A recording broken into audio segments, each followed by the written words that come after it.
안녕하세요 여러분. 저는 양병원 내과과장 윤현화입니다. 저는 오늘 외래에서 많이들 질문하시는 고지혈증이라는 질병에 대해 말씀드리고자 합니다. 먼저 검진 결과 통보지를 보면 총 콜레스테롤, HDL 콜레스테롤, 중성지방, LDL 콜레스테롤 이 네 가지 항목을 볼 수 있는데요. 진료실에서 콜레스테롤이 뭔가요? 그럼 고지혈증이 뭔가요? 라고 혼용해서 물어보시기도 합니다. 위 네 가지 항목은 고지혈증 검사 항목이며 혈액 내에 존재하는 지질이 되겠습니다. 이 중 콜레스테롤이나 중성지방의 양이 정상 수치보다 높은 경우 고지혈증이라고 불리며 여기에 HDL 콜레스테롤이 낮은 상태를 포함하는 개념이 이상지질혈증이며 고지혈증과 혼용되어 사용되기도 합니다. 콜레스테롤은 우리 몸에 꼭 필요한 물질로 흔히들 콜레스테롤 수치가 높아진 이유를 먹는 음식 때문이라고 생각하는 경우가 많습니다. 하지만 콜레스테롤은 80%가 체내에서 스스로 만들어지고 음식을 통해 섭취하는 것은 나머지 20%뿐입니다. 따라서 식이요법 등 생활습관 개선으로 콜레스테롤 수치를 낮추지 못하면 약물 치료를 병행해야 합니다. 콜레스테롤은 주로 간에서 만들어지며 물에 녹지 않기 때문에 지단백이라고 하는 특수한 단백질에 둘러싸인 형태로서 운반됩니다. 이때 지단백의 형태에 따라 몸 안에서의 역할이 달라지는데요. 나쁜 콜레스테롤로 알려진 LDL 콜레스테롤은 간에서 생성된 콜레스테롤을 말초 조직 쪽으로 나르는 역할을 하게 되고 이것이 과다한 경우에는 혈관벽에 콜레스테롤이 침착되는 원인이 됩니다. 좋은 콜레스테롤로 알려진 HDL 콜레스테롤은 반대로 말초 조직으로부터 간으로 콜레스테롤을 운반해 오는 역할을 하기 때문에 혈관의 청소부 역할을 하게 됩니다. 따라서 죽상 경화의 예방을 위해서는 LDL 콜레스테롤은 낮고 HDL 콜레스테롤은 높은 것이 바람직합니다. 대부분 고지혈증 자체로는 특별한 증상이 없습니다.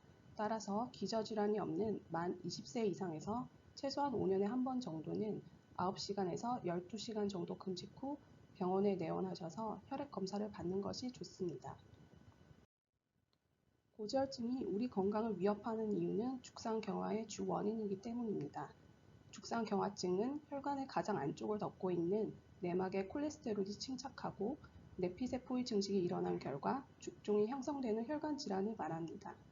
흔히들 들어보신 동맥경화는 주로 혈관의 중간층의 퇴행성 변화가 일어나는 노화 현상의 일종으로 죽성경화증과 동맥경화증을 혼합하여 죽상동맥경화라고 쓰기도 합니다.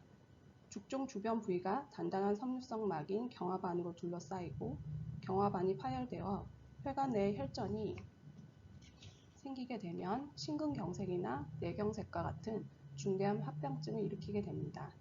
이런 합병증이 있게 되면 사망률이 높기 때문에 근본적인 원인이 되는 고지혈증은 반드시 치료해야 합니다. 고지혈증의 유병률은 점차 증가하여 2019년 기준 22.3%로 5명 중 1명꼴로 진단받고 있습니다. 고지혈증의 원인은 크게 1차성과 2차성으로 나눌 수 있으며 1차성은 식생활, 운동 부족 등에 의해 발생하는 고지혈증을 말하며 2차성은 갑상선 기능 저하증, 만성간질환, 신증후군과 같은 기저질환 또는 임신, 약물 복용 등에 의해 발생하는 고지혈증을 말합니다. 한국지질동맥경화학회 발표 자료를 보면 이상지질혈증이란 총 콜레스테롤이 240 이상이거나 LDL 콜레스테롤이 160 이상이거나 중성지방이 200 이상이거나 또는 HDL 콜레스테롤이 40 미만인 경우 중 한 가지 이상에 해당될 때로 정의하고 있습니다.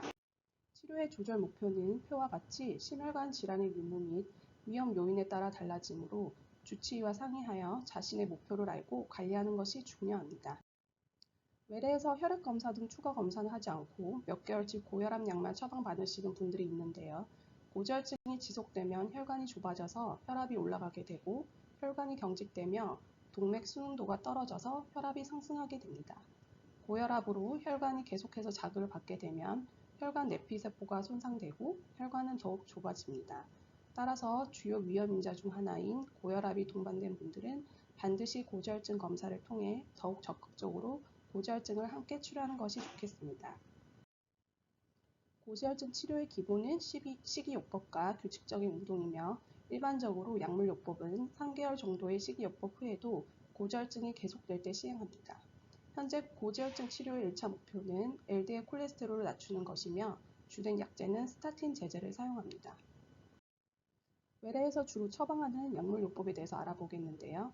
리피토, 크레스토로 흔히 들어보신 스타틴이 주된 요법이고 콜레스테롤의 합성을 저하하는 효과가 있어서 혈중 LDL 콜레스테롤을 집중적으로 떨어뜨리고 중성지방도 일부 떨어뜨립니다.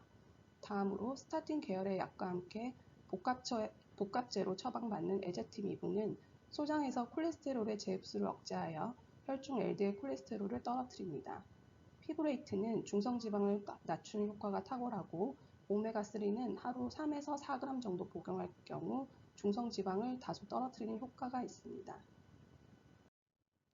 고지혈증을 치료하게 되면 단순히 콜레스테롤 수치만 호전된다고 생각하시는 분들이 많으시지만 다음 연구를 보면은 고지혈증 치료 전과 앞서 말씀드린 스타틴 및 에제티미브를 6개월간 복용한 후 이부스를 통해 혈관을 평가해 봤을 때 혈관의 내경이 증가하고 플라크가 감소하는 결과를 보여줍니다. 고지혈증 관리에 있어서 혈관에 대한 평가도 중요한데요.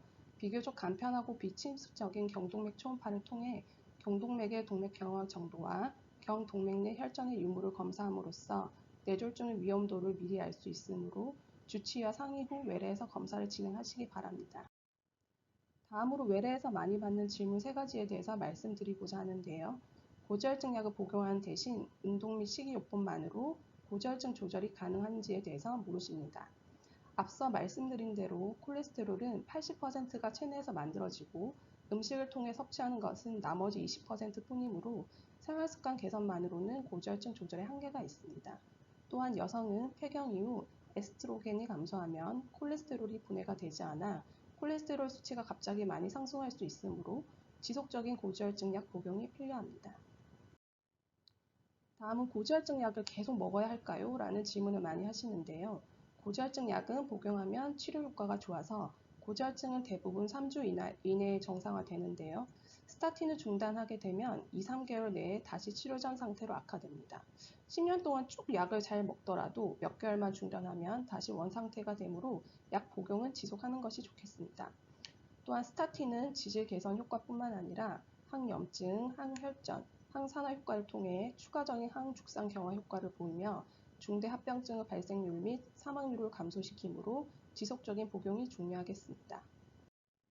마지막으로 고지혈증 약을 계속 먹으면 당뇨병이 발생하지 않나요? 라는 질문을 많이 하시는데요. 당뇨병 발생은 연간 0.1에서 0.3%로 낮으며 대부분의 당뇨병 발생은 스타틴 복용 전 당뇨병 경계선이었던 사람들에게서 주로 일어납니다.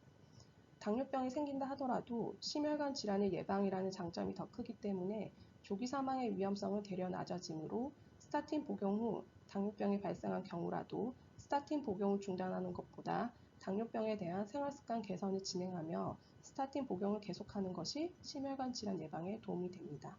경청해 주셔서 감사합니다.